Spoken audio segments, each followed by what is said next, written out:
दोस्तों कल मार्केट ने डाउन साइड से ऐसे पलटी मारी है कि इसी को बोलते हैं शेयर मार्केट। ऑपरेटर की गति को कोई भी कह नहीं सकता कि वो किस तरफ से कहां पे करवट लेगा और सारे मंदड़ियों की वाट लग गई है। ये आपने देखा है कल की मार्केट में। लेकिन उससे पहले मुझे खुशी इस बात की है कि मैंने कई बार अपने इन्वेस्टर्स को आगाह किया था कि भाई आप थोड़ा थोड़ा चंक डालना शुरू कर दो। थोड़ा थोड़ा मतलब 2000-4000 ही। जैसे कि मैंने सपोज करो मुझे अगर 1 लाख रुपए का लमसम मैंने हाथ में रखा हुआ है कि हाँ भाई मैं ये 3 महीने के अंदर मैंने करना है, तो उसमें से मैंने इस छोटी सी गिरावट में 11-12 हजार रुपए क्या किए हैं, पार कर दिए हैं। अब रही बात कि अभी का सिनेरियो क्या बनता है, वो मेरे व्यूअर्स को बताना जरूरी है, ठीक है ना। ये बताते हुए फिर आज के टॉपिक पर चर्चा करेंगे। तो सबसे पहला क्या है कि अगर निफ्टी, जैसा कि कई सारे फाइनेंशियल पंडित बोल रहे हैं कि 23,000 को फिर पार करेगी, निफ्टी 23,000 को पार करेगी, तो आपको पता ही है कि सारे के सारे क्या करेंगे, क्योंकि सारे शेयर्स में हरियाली दिख रही है। तो वन टाइम हर किसी को जिसने अपना प्रॉफिट बुक नहीं किया है या मार्च से पहले जिसका 1 लाख से ज्यादा का क्या हो रहा है, प्रॉफिट हो रहा है, तो अभी भी आपके पास टाइम है। आप 1 लाख तक अपना प्रॉफिट बुक कर सकते हैं और उसके बाद में उसको फिर दोबारा री इन्वेस्ट कर दें, जिससे आपका सीधे सीधे 10,000 रुपया बच जाएगा, जो कि मैंने ऑलरेडी 2 महीने पहले किया हुआ था। आप लोगों को मैंने बताया हुआ था यस भाई ये करना ही करना है। आपका बेशक 5 लाख प्रॉफिट दिख रहा हो, 10 लाख प्रॉफिट दिख रहा हो, लेकिन 1 लाख को आपको करना ही करना है। क्यों? क्योंकि मैंने आपको बार बार बताया हुआ है कंपाउंडिंग का मतलब यही होता है, कहीं से भी हो लीकेज को आपके रोकना। सबसे पहले जहां जहां पर छेद है उस छेद को भरना और उसके बाद में जहां जहां से भी आप अकुमुलेट कर सकते हो वैसे वैसे अकुमुलेट करना। बर्तन मिलता है तो बर्तन से, ट्रक मिलता है तो टैंक मिलता है तो टैंक से, नहीं कुछ होता है तो अजुली से ही रोको, हाथ की अजुली से ही रोको। जैसे अर्थ गिरते हैं ना, उसी प्रकार से भी एक्युमुलेशन करो, बट एक्युमुलेशन करो जरूर, ठीक है ना। उसी को ही बोलते हैं कंपाउंडिंग। गेन पर गेन, गेन पर गेन, माइनर सा गेन होता है, उस पर थोड़ा सा होता है, उस पर थोड़ा सा होता है, उस पर थोड़ा सा होता है।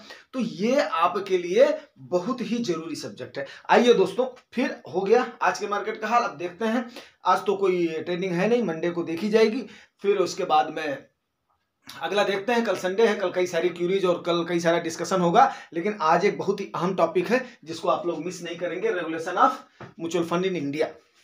अब देखिए भाई, जहां पर भी ऐसी मार्केट है, सोचिए कि 50 लाख करोड़ रुपए का जहां पर एयूएम हो गया है, जहां पर मैनेज हो रहा है, जहां पे 18,000 रुपए पर मंथ की एसआईपी आ रही हो, जो कि लोगों ने कमिट किया हुआ है कि इतना हम किसी भी सिनेरियो में जाएगा, तो वहां पर तो यार गवर्निंग बॉडी का होना जरूरी है।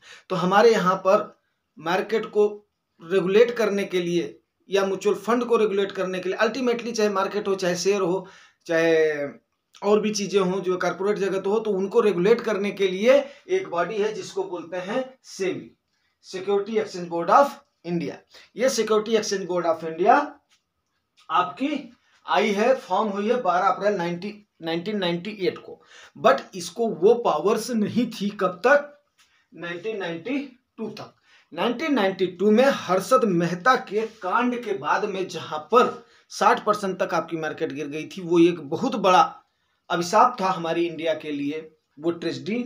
उस समय इसको ऑटोनॉमस कर दिया गया, मतलब स्वतंत्र बॉडी डिक्लेयर किया गया है। जैसे आरबीआई के इक्विवेलेंट अपने फील्ड में इसका फील्ड निर्धारित कर दिया गया है और इसको ऑटोनॉमस पावर दी गई है। तो हम देख लेते हैं मेन इसके कार्य क्या है, लेकिन उससे पहले देख लेते हैं आज की इसकी चेयरपर्सन कौन है। इसकी chairperson first lady person in India में है आफ्टर सिंस 1988 के बाद में पहली ये है माधवीपुरी बुचमैन, जो कि इनके बारे में मैं अच्छे से जानता हूं। ये आम लोगों का ख्याल रखने वाली, आम लोगों के हित के बारे में बात करने वाली बहुत ही सुलझी हुई महिला है ये।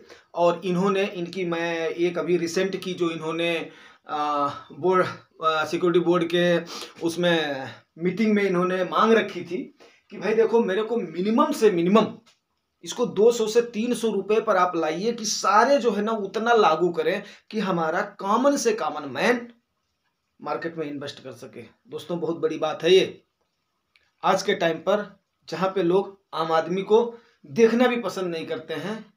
उनको मतलब उनके बारे में क्या सोच रहती है, और खास करके जो इस टाइप से यहाँ वहाँ से दलाली करके कमाते हैं, जिनको पैसे की समझ नहीं होती है, तो उन लोगों के बीच में रह करके और मैम का ऐसा सोचना, तो मैं तो इन्हें भाई क्लैप करता हूं, इनकी सोच को।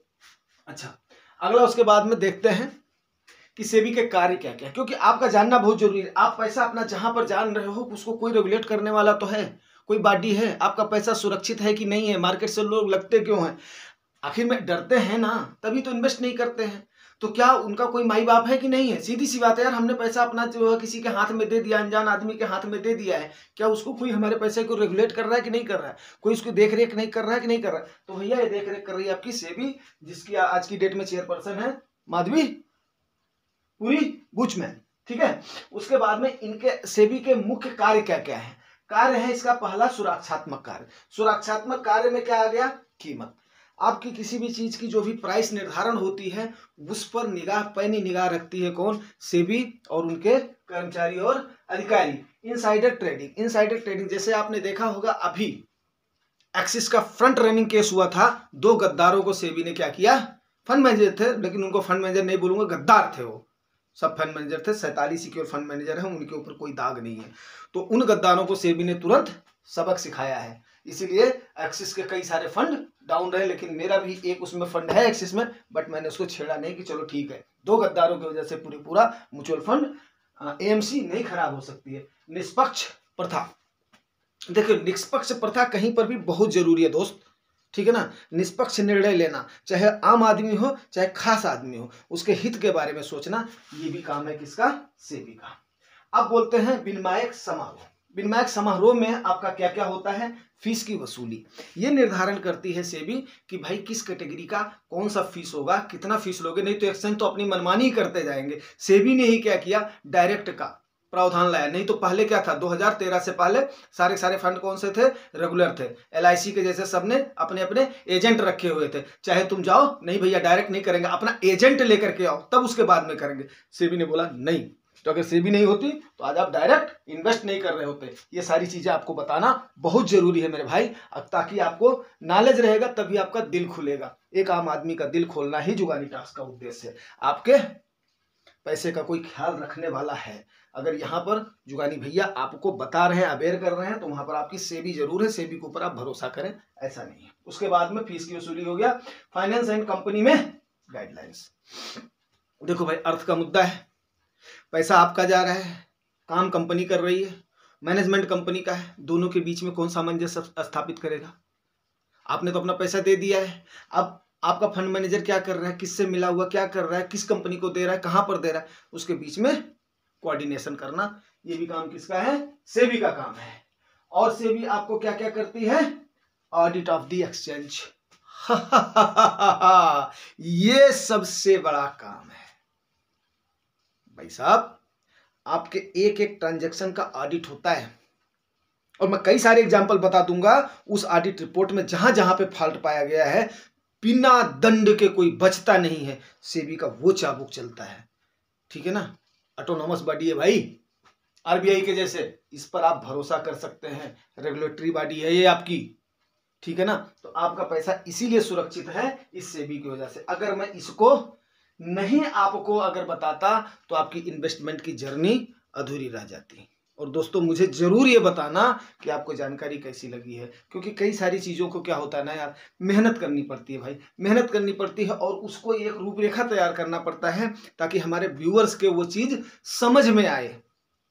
और उस मेहनत को यार रिवार्ड जरूर करना यार, शेयर और सब्सक्राइब आप लोग प्लीज़ करें, क्योंकि ऐसा देखा जाता है कि लोग वीडियोस को देख तो रहे हैं बट थोड़ा सा उसमें कमी है। आप लोगों की मर्जी है यार, अगर पसंद आएगा तो जरूर आप लोग करोगे, इसमें मेरे को कोई वो नहीं है। विकास कार्य, ठीक है ना। अब विकास कार्य भी भाई देखो, कहीं पर भी कोई संस्था तो क्या करती है, विकास कार्य भी करती है। विकास कार्य में क्या क्या करता है? रजिस्ट्रेशन ऑफ किसका रजिस्ट्रेशन कर रही है? विकास कार्य में नहीं, ओके, आपका रजिस्ट्रेशन किसकी कर रही है? ये जो आपका क्रेडिट एजेंसीज है, ये इसमें आ रहा है विनियामक समूह में। जैसे मान लिया आपकी वैल्यू रिसर्च हो गई या और क्रेडिट एजेंसीज हो गई, वो किसी भी फंड को क्या करेंगी,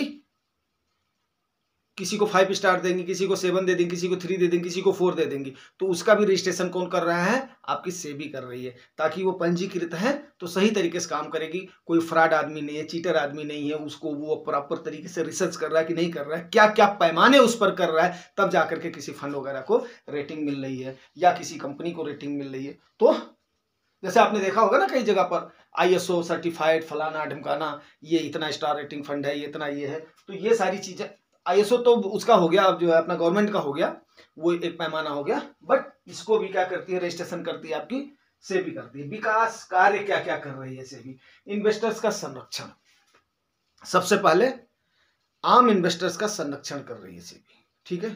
तो इस चीज से आपको मैंने पहले बता दिया, आपके हित का ध्यान कर रही है, आपको संरक्षण दे रही है। संरक्षण देखिए भाई बहुत जरूरी है। जैसे माँ बाप का सहारा हमारा होता है, तो हमें एक जो संरक्षण होता है, कंपनी का बॉस कैसा भी हो, कितना भी खड़ूस हो, बट उसका भी यार संरक्षण तो होता ही होता है। तो कहीं पर भी देखिए जो हमारे ऊपर जिनका हाथ हो ना, तो उनका संरक्षण जरूरी होता है। सेबी को तो मैं ऐसे मानता हूँ यार, हमारी संरक्षक है, हमारा जो भी मेहनत की कमाई हमने दिया हुआ है। दुर्भावना की रोकथाम, देखिए दुर्भावना वहीं पर फिर आ गई ना, दुर्भावना की रोकथाम। और दुर्भावना कहीं पर भी एक भावना है जो कि ऑटोमेटिक जनरेट हो जाती है, तो उसकी रोकथाम भी कौन करती है? सेबी करती है भाई मेरे, ठीक है ना। उचित और योग्य कार्य, दलालों की गतिविधि पर रोक, ठीक है ना। अब देखो भाई, आपको पता ही है शेयर मार्केट में क्या हो रही है, दलाली तो हो ही रही है। और यही चीज मैं आपको समझाता हूं कि भैया हो, मैं किसी को भी दलाल नहीं बोलना चाहता, लेकिन ये है दलाल स्ट्रीट नाम ही है। और तभी मैं बोलता हूं, अगर जो आपसे जेन्युइन फीस लेकर के जेन्युइन आपको राय दे रहा है, तो आप रेगुलर फंड ले लो। अगर आपको जेन्युइन राय नहीं मिल रही है, सही सलाह नहीं मिल रहा है, आपके गोल के स्पेसिफिक आपको फंड नहीं बताया जा रहा है, आपको ऐसा फंड बताया जा रहा है कि जिसमें उस एजेंट का हित हो या उस बैंक का हित हो, वहां से दूरी बना लो यार, क्या लेना देना है आपको। कई सारे इन्फ्लुएंसर्स हैं जो आपको इसीलिए देखो भाई, इंसानियत और मानवता तो है ना कहीं ना कहीं, अगर वो नहीं होती तो हम आप एक दूसरे से बात क्यों कर रहे होते? मैं क्यों सवेरे सवेरे उठ करके 5 बजे स्टडी करके आपको ये जो है 6-7 बजे नहा धो करके मैं आपको ये जो है अपना जो है ये से मैं अपना शूटअप कर रहा होता, मतलब वीडियो बना रहा होता, या फिर आपको इसकी जानकारी दे रहा होता। क्यों? क्योंकि सवेरे सवेरे अगर किसी का भला हो रहा है, ये जानकारियां मैं दे रहा हूं, तो क्यों दे रहा हूं यार? ताकि लोगों के मन से भय निकले और लोग जो है ज्यादा से ज्यादा अर्न करें अपने पैसे। देखो यार, सीधी सी बात है ना, अमीरी और गरीबी में बड़ा भारी फर्क नहीं है, लेकिन क्या है, अगर जानकारी आपको नहीं है दोस्त मेरे, तो आप गरीब के गरीब ही रह जाओगे।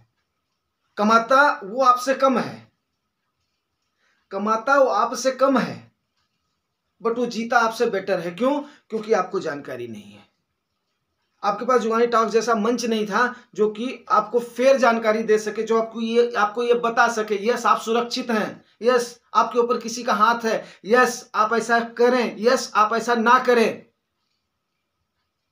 तो आज आपको मैंने आपका regulation of mutual fund in India के बारे में बताने की कोशिश किया है। अगर दोस्तों आपकी जानकारी अच्छी लगी है तो आगे क्या करना है आपको पता है। Thank you.